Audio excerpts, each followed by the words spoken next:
असली सवाल। दूसरा, कुछ खिलाड़ी चोटिल हैं, लेकिन इंडिया की बैटिंग डेप्थ मजबूत है। अभिषेक रिंकू का फॉर्म गेम चेंजर है।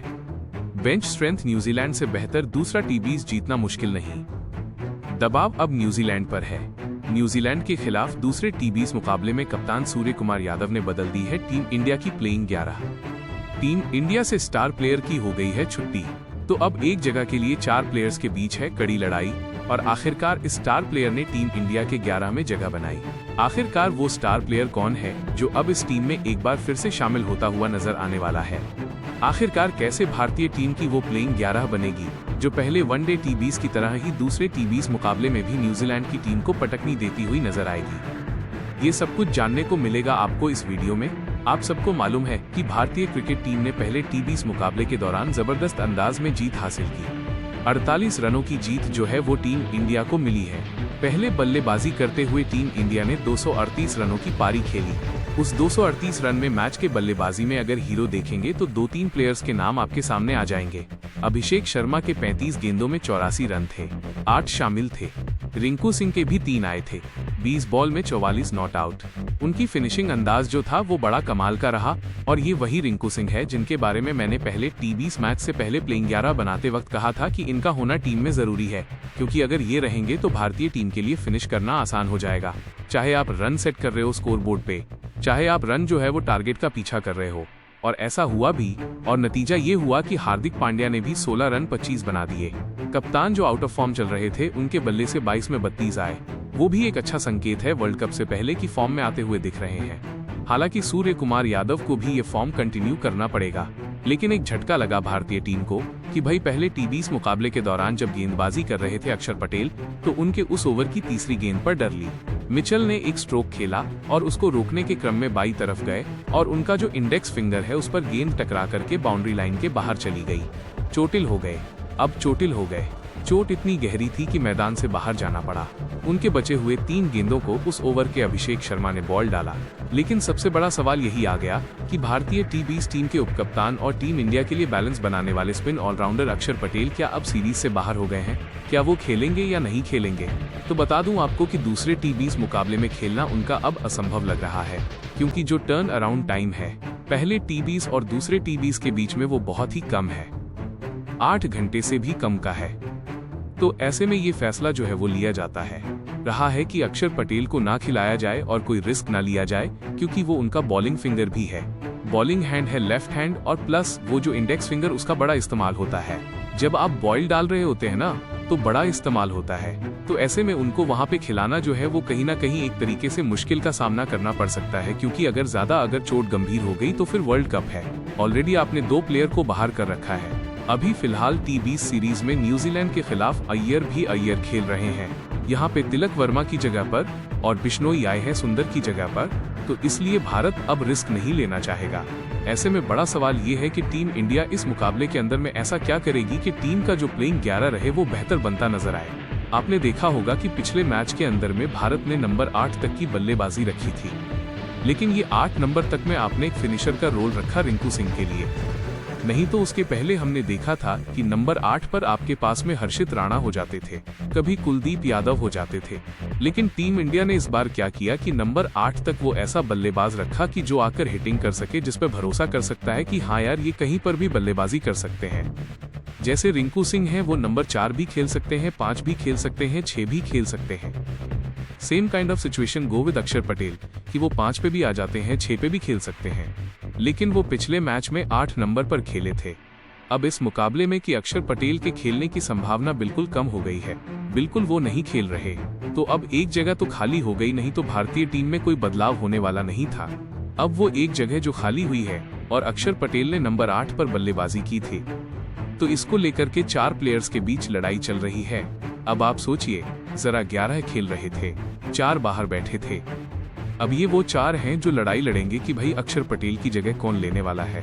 वो 4 नाम मैं बता देता हूँ आपको, और कौन खेल सकता है उसका टेंटेटिव आपको तरीका बताता हूँ। हर्षित राणा हो गए, कुलदीप यादव हो गए, श्रेयस अय्यर हो गए और बिश्नोई हो गए।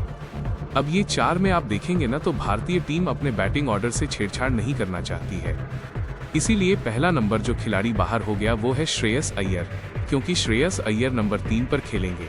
T20 में 4 पे ऑलरेडी की नंबर 3 का प्लेयर भी है, 4 का प्लेयर भी है, 5 का प्लेयर भी है। तो अब अय्यर को खिला करके आप 6, 7, 8 तो खिलाएंगे, नहीं तो अपने बैटिंग ऑर्डर को आप बर्बाद नहीं करना चाहेंगे। इसलिए अय्यर का तो पत्ता कट गया। बचते हैं 3 प्लेयर। इसमें 3 प्लेयर अगर आप देखें, तीनों जो है आपके गेंदबाज हैं। हर्षित राणा बॉलिंग ऑलराउंडर हैं। उसके अलावा कुलदीप यादव आपके पास में है बॉलर, और रवि बिश्नोई। क्या आप चाहेंगे कि मैं स्क्रिप्ट के आधार पर आप पास में है बॉलर और रवि बिश्नोई? आप कुलदीप यादव को देखेंगे तो लेफ्ट आर्म लेग स्पिनर हैं और न्यूजीलैंड वाले उनको बड़े अच्छे तरीके से खेलते हैं। और बॉलिंग ऑप्शन की जहां तक बात है भारत के पास में, तो बॉलिंग ऑप्शन भारत के पास ऑलरेडी 6 था। अक्षर जाएंगे तो अगर कुलदीप आएंगे तो भी 6 होगा, हर्षित आएंगे तो भी 6 होगा, बिश्नोई आएंगे तो भी 6 होगा। यानी बॉलिंग का ही आपको मेन है। लेकिन भारत चाह रहा था कि भाई नंबर 8 का बल्लेबाज भी चाहिए टीम इंडिया को, जो आकर के 8वें नंबर पर भी बड़ी हिटिंग कर सकता है। इस सिनेरियो में कुलदीप यादव फिट नहीं बैठते, इसलिए उन्हें खिलाने का कोई खास मतलब नहीं बनता। तीसरा ऑप्शन बिश्नोई का है, जो सुंदर की जगह आए हैं। बिश्नोई शानदार शुद्ध गेंदबाज हैं, कैचिंग भी कमाल की है, लेकिन वो बैटिंग नहीं देते। टीम इंडिया T20 में नंबर 8 तक बैटिंग इसलिए रख रही है ताकि शुरुआत से ही अटैक बना रहे। अगर बिश्नोई आते हैं तो 6 बॉलिंग ऑप्शन तो बन जाते हैं, लेकिन बैटिंग सिर्फ 7 तक सिमट जाती है। पिछले मैच में हमने देखा कि 7 बल्लेबाज आउट हो गए थे और 8वें नंबर पर रिंकू थे। अगर 12-14 ओवर में विकेट गिर गए तो डेथ ओवर्स में परेशानी हो सकती है। इसीलिए 8वें नंबर पर ऐसा खिलाड़ी चाहिए जो हिटिंग भी कर सके और गेंदबाजी भी। इस वजह से अक्षर पटेल की जगह हर्षित राणा एक मजबूत विकल्प बन सकते हैं, जो गेंदबाजी के साथ साथ हिटिंग भी कर रहे हैं हर्षित राणा के साथ में। लेकिन अब इसमें एक कैच है। वो क्या है? इसमें कैच ये है कि हर्षित राणा पेस बॉलिंग ऑलराउंडर हैं। अर्शदीप आपके अक्षर पटेल जो स्पिनर हैं। अब यहाँ पर अगर आप हर्षित को खिला लेते हो तो फिर आपकी स्पिन बॉलिंग समझौता हो जाएगा। अभिषेक शर्मा से आप 4 ओवर कराओगे, इससे संभावना कम है। तो कुल मिलाकर के अगर बल्लेबाजी मजबूत करनी है टीम इंडिया को, तो उस केस के अंदर में अगर मैं बात करूं तो आपके पास में मौका होगा कि भाई आप हर्षित को खिला लो। लेकिन अगर आप चाहते हो कि नहीं भाई 2 स्पिनर तो चाहिए ही आपको, तो उस केस में अब आपको ये देखना पड़ेगा कि क्या 2 एक ही तरीके के स्पिनर आपको चाहिए। चक्रवर्ती और बिश्नोई दोनों राइट आर्म गुगली स्पिनर हैं, लेकिन एक लेफ्ट आर्म स्पिनर बाहर होने के बाद टीम को वेरिएशन चाहिए। सिर्फ एक स्पिनर के भरोसे न्यूजीलैंड के खिलाफ जाना खतरे से खाली नहीं है। ज्यादा पेसर्स मतलब कीवी बल्लेबाजों के लिए काम आसान, इसलिए भारत को नंबर 8 पर थोड़ा समझौता करना पड़ेगा, लेकिन स्पिन बॉलिंग से नहीं। इस स्थिति में टीम मैनेजमेंट को कुलदीप यादव या फिर रवि बिश्नोई में से किसी एक को खिलाना ही पड़ेगा। कुलदीप यादव को आप लेकर के आएंगे और कुलदीप यादव आपके लिए ऑप्शन दे सकते हैं यहाँ पर गेंदबाजी का, तो फिर कुलदीप यादव को आ जाएंगे। बल्लेबाजी 7 नंबर तक की होगी और शुरुआत में थोड़ा सा आपको संभल कर खेलना पड़ेगा। अब पावर प्ले तक सोचना होगा कि विकेट भी ना गिरे और रन भी बन जाए, और उसके बाद थोड़ा सा सेंसिबली जो है आपको बल्लेबाजी करनी पड़ेगी 7 ओवर से लेकर के 16 ओवर के बीच में, ताकि आपका रन बनता रहे और परेशानी भी ना हो। लेकिन मैनेजमेंट के लिए सिरदर्द तो जरूर हो गया है कि आखिरकार किसको वो टीम के अंदर में एंट्री करे। जगह 1 है और दावेदार 4 हैं। किसको सेट किया जाए, ये सवाल है। आप लोगों को क्या लगता है, किसको लाना चाहिए अक्षर पटेल की जगह पर? आप अपनी राय भी दीजिए ना कमेंट में। और वीडियो को अभी तक अगर आपने लाइक नहीं किया तो लाइक कीजिए। चैनल सब्सक्राइब नहीं कर रहे हैं आप लोग, प्लीज सब्सक्राइब करिए, अपना प्यार सपोर्ट दीजिएगा। मिलते हैं एक बार फिर से। क्या नमस्ते दोस्तों, आज विश्व की 2 सबसे खतरनाक टीमें भारत और न्यूजीलैंड के बीच रायपुर के शहीद वीर नारायण सिंह अंतर्राष्ट्रीय स्टेडियम की उस मंत्र मुग्ध कर देने वाली शाम को सीरीज का दूसरा T20 मुकाबला एक ऐसे रोमांचक मोड़ पर खत्म हुआ जिसने दर्शकों की सांसें थाम दी थी। टॉस जीतकर भारतीय कप्तान सूर्य कुमार यादव ने पहले गेंदबाजी करने का साहसी निर्णय लिया, जिसके बाद न्यूजीलैंड की टीम पहले बल्लेबाजी करने उतरी। रायपुर के शहीद वीर नारायण सिंह अंतर्राष्ट्रीय स्टेडियम की उस उमस भरी शाम को न्यूजीलैंड की टीम ने भारतीय गेंदबाजों के खिलाफ एक बेहद सोची समझी और आक्रामक रणनीति के तहत बल्लेबाजी की और निर्धारित 20 ओवरों के खेल में 5 विकेट के नुकसान पर 198 रनों का एक विशाल और बेहद चुनौतीपूर्ण स्कोर खड़ा कर दिया। न्यूजीलैंड की पारी की शुरुआत काफी संभली हुई और सलीके से हुई, जहां सलामी बल्लेबाज डेवन कॉनवे ने पिच की गति को भांपने के बाद अपने हाथ खोलने शुरू किए और उन्होंने खेल के 5वें ओवर में पहली बार गेंदबाजी करने आए। दुनिया के नंबर 1 गेंदबाज जसप्रीत बुमराह के विरुद्ध अपनी तकनीकी श्रेष्ठता का प्रदर्शन करते हुए कवर और मिड ऑफ के बीच से 2 अत्यंत दर्शनीय और कड़क चौके जड़े। डेवन कॉनवे आज एक बहुत बड़ी पारी की ओर अग्रसर दिख रहे थे, लेकिन जसप्रीत बुमराह ने अपनी जादुई विविधता का परिचय देते हुए एक तीखी गति की गेंद फेंकी, जिसने कॉनवे को पूरी तरह असमंजस में डाल दिया, जिससे डेवन कॉनवे एक और बड़ा शॉट खेलने के आत्मघाती प्रयास में अपना नियंत्रण खो बैठे और बाउंड्री पर लपके जाने के कारण 24 गेंदों पर 36 रन बनाकर आउट हो गए।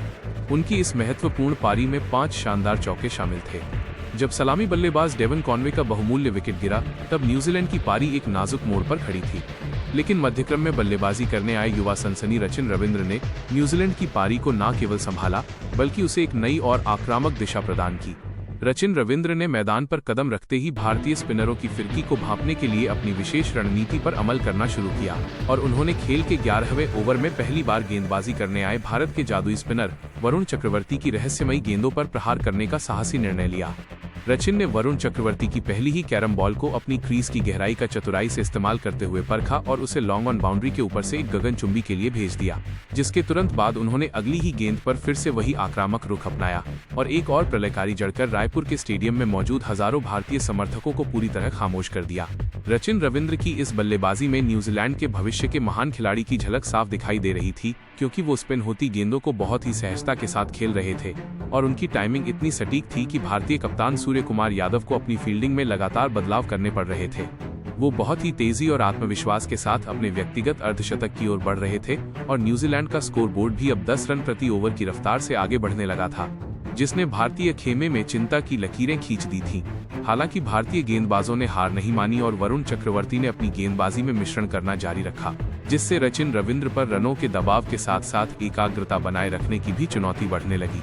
जैसे ही रचिन अपने अर्धशतक के करीब पहुंचे, वो भारतीय गेंदबाजों द्वारा बिछाए गए मनोवैज्ञानिक दबाव के जाल में उलझ गए और अपनी एकाग्रता को उसी तीव्रता के साथ स्थिर नहीं रख सके, जिसके परिणाम स्वरूप उन्होंने एक ऐसी रणनीतिक चूक की जिसने कीवी टीम को बैकफुट पर धकेल दिया।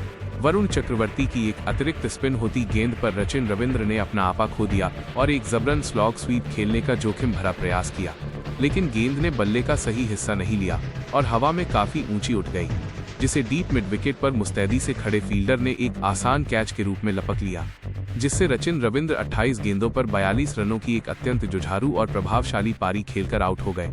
उनकी इस प्रलयकारी पारी में 3 दर्शनीय चौके और 2 शानदार गगनचुंबी शामिल थे। रचिन के इस विकेट ने न्यूजीलैंड की उस मजबूत होती साझेदारी को तोड़ दिया जिसने भारतीय स्पिन आक्रमण की कमर तोड़ दी थी। लेकिन उनके जाने के बावजूद न्यूजीलैंड की पारी अब एक विशाल स्कोर की ओर अग्रसर हो चुकी थी, जहां अब सारा दारोमदार डेरिल मिचेल और ग्लेन फिलिप्स की जोड़ी पर था। जब न्यूजीलैंड की पारी अपने अंतिम पड़ाव की ओर बढ़ रही थी, तब कीवी टीम को एक विशाल स्कोर तक पहुंचाने का पूरा जिम्मा अनुभवी मध्यक्रम के स्तंभ डेरिल मिचेल और विस्फोटक बल्लेबाजी के पर्याय ग्लेन फिलिप्स की जोड़ी ने अपने मजबूत कंधों पर ले लिया। इन दोनों ही बल्लेबाजों ने भारतीय तेज गेंदबाजों के विरुद्ध एक अत्यंत आक्रामक और सुनियोजित रणनीति अपनाई, जिसके तहत उन्होंने मैदान के चारों ओर रनों की ऐसी मूसलाधार बारिश कर दी कि भारतीय कप्तान सूर्य कुमार यादव के सभी फील्डिंग बदलाव पूरी तरह बेअसर साबित होने लगे। डेरिल मिचेल, जो अपनी शारीरिक शक्ति और बड़े शॉट खेलने की क्षमता के लिए विश्व क्रिकेट में विख्यात हैं, उन्होंने विशेष रूप से खेल के 15वें ओवर में दोबारा गेंदबाजी के मोर्चे पर आए भारतीय उपकप्तान हार्दिक पांड्या को अपना निशाना बनाया और हार्दिक की गति का इस्तेमाल करते हुए उनके इस एक ही ओवर में 3 गगनचुंबी जड़कर कुल 18 रन बटोर लिए, जिससे न्यूजीलैंड का स्कोर देखते ही देखते 150 रनों के मनोवैज्ञानिक आंकड़े के पार पहुंच गया। डेरिल मिचेल की इस आक्रामकता ने न्यूजीलैंड के खेमे में नया उत्साह भर दिया था और ऐसा लग रहा था कि वो आज एक बहुत बड़ी पारी खेलेंगे, क्योंकि वो हार्दिक की हर शॉर्ट पिच गेंद को मिड विकेट के ऊपर से दर्शकों के पास भेज रहे थे। हालांकि भारतीय गेंदबाजों ने हार नहीं मानी और हार्दिक पांड्या ने अपनी रणनीति बदलते हुए एक सटीक बाउंसर का जाल बिछाया, जिसे पढ़ने में मिचेल थोड़ी चूक कर गए। अपनी